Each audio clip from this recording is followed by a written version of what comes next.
The emergence of the middle class is a game changer for the Mexican economy, but many people have not quite realized yet that it's there.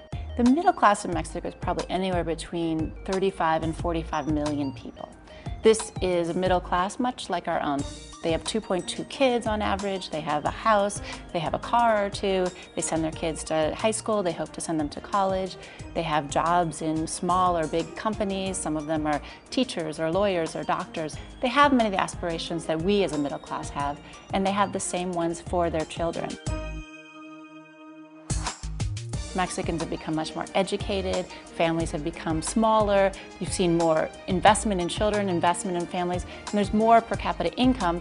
You've seen a huge growth in consumer products, you've seen a huge growth in the sales of cars, and you see a lot of multinationals and Mexican companies taking advantage of this. The explosion of stores and malls and car dealerships and other types of appliance sales.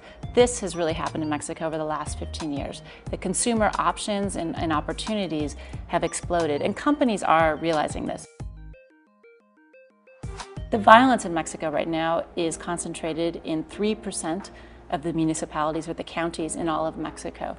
So the idea of not going to Mexico is saying, I'm not going to go to Kansas City because I'm afraid of violence in New York. If Mexico can really establish a strong rule of law and handle a security challenge, it can have a quite prosperous future.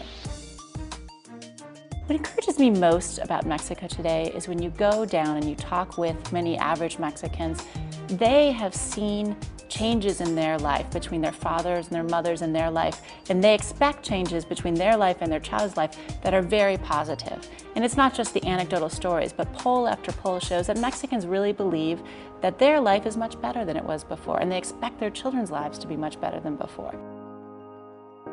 They really do have an optimism that things are getting better for them.